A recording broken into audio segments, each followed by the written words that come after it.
Assalamu alaikum wa rahmatullahi wa barakatuh. Àkùdédé wòyí, ẹ wo bí àwọn bàbá yìí ṣe ń parọ́.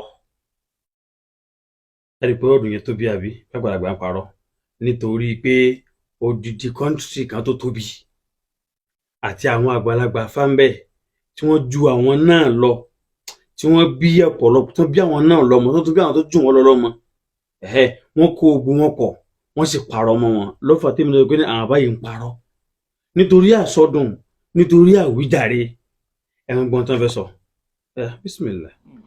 Èyí tó kù nínú ọ̀tá challenges ìmọ̀ òun ló ní àdínì. Bàbá mi ta Saudi Arabia ni mo fẹ́ràn jù lẹ́yìn Nàìjíríà. Lẹ́yìn Nàìjíríà Saudi Arabia mo fẹ́ràn jù. Kọ́dà mo bẹ lọ́n kọ́ lọ́n jẹ́ bẹ́ẹ̀ jẹ́ kẹ́kọ̀ọ́ ń bẹ̀ jẹ́ bí máa ń bẹ̀ mi. Mo sì gbé bẹ́ẹ̀ mo sì bí máa bẹ̀. Pẹ̀lú òkú Ọlọ́run.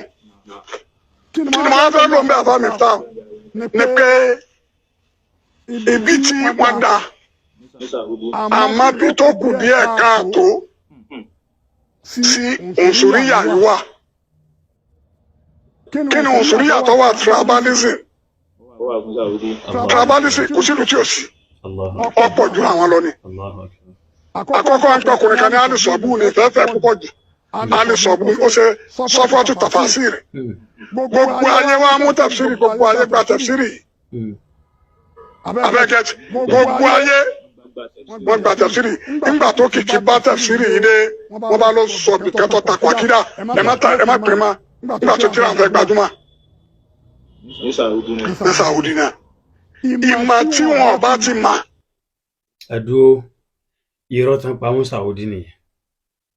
Wàhálà àwọn àbáyọ ẹ̀kan mọ̀ tó bá wọn jọ Ọlọ́run. Kí n sì mọ ronú pé àwọn báwọn ṣe ń dàgbà yìí àwọn súnmọ́ sàárè. Káwọn mọ ronú pé ní kí làwọn ìpàdé Ọlọ́run odidi ìlú kan kọ́ńtírì kan nú àgbáyé ilẹ̀ parọ́ mọ́ tó báyìí. A gbọ́dọ̀ pé ẹ bẹ̀rù Ọlọ́run wallahi. Tọ́rọ̀ yìí lágbára púpọ̀ gan. Sheikh Ali Sọ̀bú ní tí wọ́n ń sọ yìí nínú àwọn akọ́nilẹ́kọ̀ọ́ ní kùlíà ṣẹ̀ríà ní Makkatal Mukarrama ní Maka. Òun náà ni bàbá yẹn o, ẹ̀wọ̀n nǹkan o, ẹni Saudi ní tribalism yẹn kò sún wọn débi pé nìkan lọ pọ̀ ọmọ ará àtàwá. Bàbá Sọ̀bú nìyẹn ọmọ Halab ní Syria ni wọn o. Ẹ mọ̀ wo ọmọ Halab ní Syria ni wọn. Wọ́n invite wọn wá Saudi kán mọ̀ wá kọ́ àwọn yẹn tafsiri ń bẹ̀ subhanallah àtàwọn ìmọ̀ míì náà ulumul Qur'an ní sọ wọ́n sàwọn tíra oríṣiríṣi inú tíra wọn òun náà ni tafsiri tánpọ̀ ní Mukhtasaru yẹn tánpọ̀ ní sọ́fọ́tù tafasir ẹsẹ̀ yìí bá wọn. Àwọn tán wá ṣe rọ́dù sí tíra yìí pọ̀ torí pé mistake ń bẹ́ẹ̀ yín táwọn nígbà náà nígbà tó fẹ́ jáde sáyé wọ́n ní ká mọ̀ táìpù rẹ̀ mọ́ subhanallah bàbá ẹ sì bẹ̀rù Ọlọ́run kọ́ mọ̀ gùn jù. Àwọn tán ṣe rọ́dù fún tíra náà wọ́n pọ̀ gan. Ẹ̀dá mọ̀ wí báyìí ẹni àkọ́kọ́ Sheikh Muhammad Jamil Zinu ọmọ ìlú kankan náà ni àwọn àti bàbá Sọ̀bú ni wọ́n jọ wá láti Halab ní Syria ni. Ṣé èyí náà tribalism lọ́kọ̀ọ́rẹ́ lẹ́yìn náà bí ẹsẹ̀ yìí bá wọn. À ń pè àbákan náà ní Dr. Saad Zollam Abdul Maqsud Zollam èyí ń tiẹ̀ ọmọ Egypt ń bí yìí ni. Kódà Amidu ni wọ́n jẹ́ principal ní Kulliya Lugha Arabiyya ní Misra. Wọ́n dẹ̀ tún pẹ̀lú àwọn Uduwu ní Majma' Buhuth Islamiyya ní Egypt ń bí. Bàbá yẹn náà kọ tírà tó pè ní Mulahazatun ala Kitabi Safwat Tafsir. Ẹ̀dá kun torí Ọlọ́run ṣe ń tọ́ wà ní Egypt náà òun náà ṣe tribalism náà ni. Wallahi àbáyẹ bẹ̀rù Ọlọ́run fa. Àwọn Sọ́lé Fawzan àwọn náà ṣe ọmọ Saudi ni wọ́n. Sheikh Bakr Abu Zaid gbogbo ń tọ́ bá jó ní mímọ̀ tó dẹ̀ mọ́ tán pè ní ìsọ́f ká ṣe déédéé yọ mọ̀ wípé ní ọmọ Saudi ní Bakr Abu Zaid o àmọ́ wallahi ìsọ́fù rẹ̀ pọ̀. Nígbà táwọn yẹn fẹ́ mọ sọ̀rọ̀ tí ọ̀dà tó lágbára jù nípa tíra Sayyid Qutb tó pè ní Fidhal Qur'an bàbá yẹn dìde ó farabalẹ̀ lọ kà á látòkè délẹ̀ ó dẹ̀ já mọ̀ wípé ní gbogbo tán mú pa bàbá yìí o gbogbo ẹ̀ náà kọ́ lọ́wọ́ àmbẹ̀ subhanallah.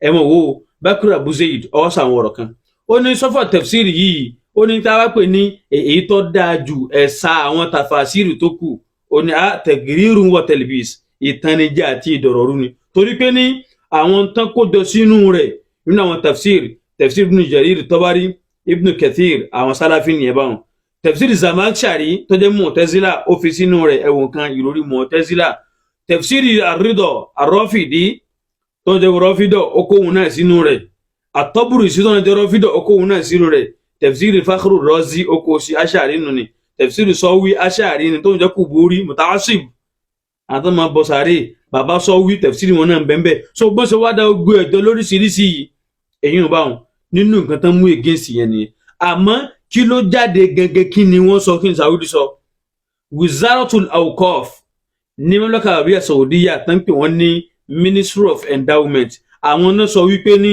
kí wọ́n dá a dúró ìṣẹ̀lẹ̀ yẹn ní 1408 èyí ń bí 1987 sí 88 náà sọ wípé ní tírà yìí kán mọ́ print ẹ̀ jáde mọ́ títí tán máa fi correct tó wà ń bẹ̀ nú àwọn ìgbàgbọ́ tí ò dáa akídà Mu'tazila ò gbádùn akídà Rafida ò gbádùn akídà Ash'ari ò gbádùn àmọ́sẹ̀ ìṣẹ̀lẹ̀ àwọn tó ń Kuburi ṣe Muta'assib nù wọn ó sọ wá lè kó ojọ sínú tafsir èyí tí wọ́n sọ ni pé tán bá ti tó àwọn kìíní yìí ṣe o kán ṣe kíní o kán sì mọ print ẹ̀ àmọ́ tán bá ti tún ṣe kán mọ́ print ẹ̀ mọ́ ẹ bẹ̀rù Ọlọ́run ọ̀rọ̀ yóò ti tẹ̀ mọ́ sọ̀nsọ̀ àwọn náà ráyè yín díẹ̀ ọ̀yá bismillah.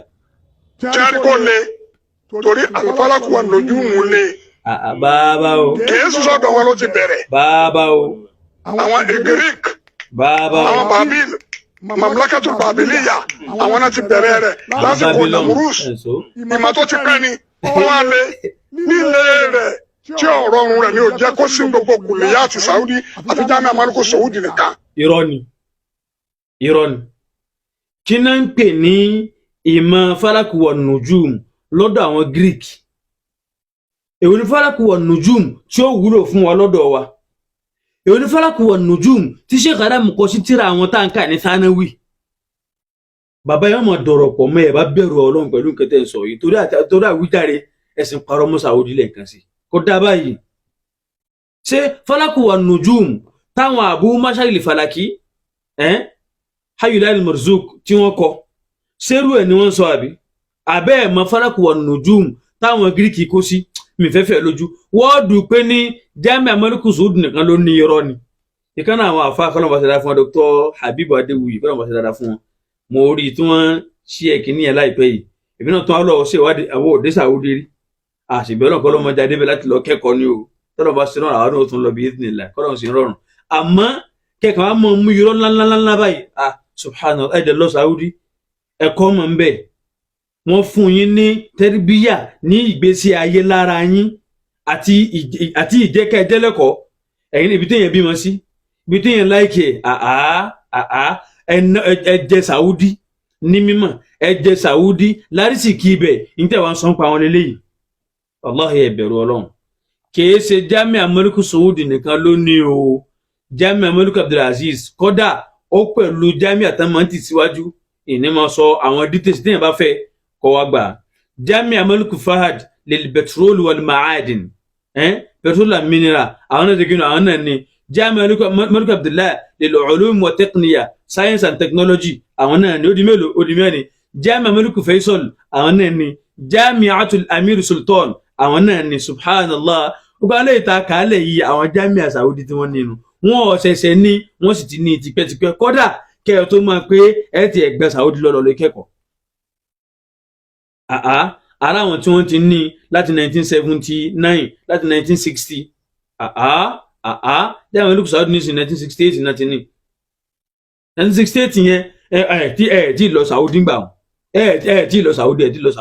tí lọ Saudi torí pé àwọn tó jẹ́ sínú ọ̀yìn mọ́kàsí gan àmọ́ wọn ẹ̀yìn náà ìtàn tí ó sì pamọ́ ni lẹ́yìn ìmọ̀lẹ̀ tó jáde so 1968 kẹ́ tó dọ̀wọ́ ti wà bóyá wá mọ̀ ni o tẹ́ bá wá mọ̀ wá ní ṣe báyìí sọ àbí kẹ́ ẹ mọ̀ kẹ́ ẹ bò ó mọ́lẹ̀ aburú wá lè yùn wá ń bo ń tẹ́ ẹ mọ̀ mọ́lẹ̀ àbòsí àbí wá ń wo sùnsùn pé ní kọ́rọ̀ ò lè bá àjọjú pé tẹ́gbó Saudi ọ̀ láìkì ìmọ̀ yẹn náà ṣe ń wọ́gilé sóhun lọ́wọ́ àfọ̀ táwọn àfáàná fi wọ́gilé bíi ẹnìkan kan wọ́gilé ìmọ̀ falaku wan nujum nígbà tí ó bá ti ní í ṣe pẹ̀lú èyí tó ń fi ṣe ṣírìkù ẹbọ pẹ̀lú Ọlọ́run àbẹ́yìí tí wọ́n gbàgbọ́ wípé ní ó ní í ṣe pẹ̀lú ẹ̀dá ọmọ èèyàn ká ní ká fi mọ̀ ń pa ọjọ́ ká fi mọ̀ ń pa oṣù kankan yín ká ṣèwádìí níwọ̀n bá tà ń ṣe yìí ẹ̀sọ̀ àfọ̀ní súnà kan tọwọ́ gilé ìmọ̀ Gíríkì táwọn Gíríkì mọ̀ ànábì gan lọ́wọ́ gilé fúnra inú àwọn ahadith ẹ bẹ̀rù Ọlọ́run ẹ má máa fojú ẹgbẹ́ kan sọ̀rọ̀ mọ́ ẹ sọ̀rọ̀ gẹ́gẹ́ bí Islam tó káàkiri gbogbo ayé tí èsì Saudi nìkan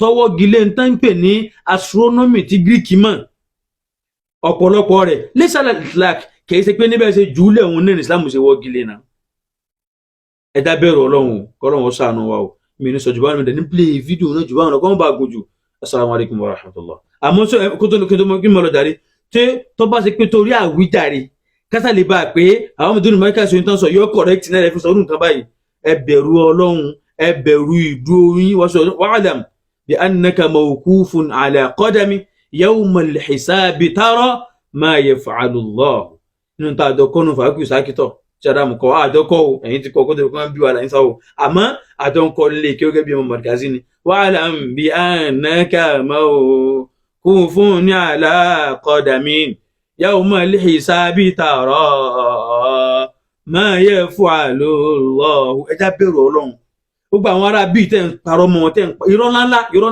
tó tóbi ẹ bẹ̀rù Ọlọ́run kọ́lọ́ wọn sànù wọ́n alimọ̀ nẹ́bì ẹ̀dá sílẹ̀ àkáyè wálẹ̀ bó tọrọ sínú ká máa tẹ̀lé bẹ́ẹ̀ ẹ rí i pé ní gbogbo nǹkan kó wa irọ́ lórí irọ́ kí ṣe tó pé irọ́ nìkan lè mú ẹ mú tọrọ wa àbí ìrújú kan tí ò fẹsẹ̀ múlẹ̀ gbọ́ àwọn kíní yóò lọ ẹ fáwọn èèyàn lọ́rọ̀ ìmọ̀ ẹ fún wọn lẹ́rìí tó fẹsẹ̀ múlẹ̀ ẹ má máa parọ́ mọ́ àwọn ọ̀rọ̀ yẹn sì ń já alhamdulillah á máa já náà ni assalamu alaikum wa rahmatullah.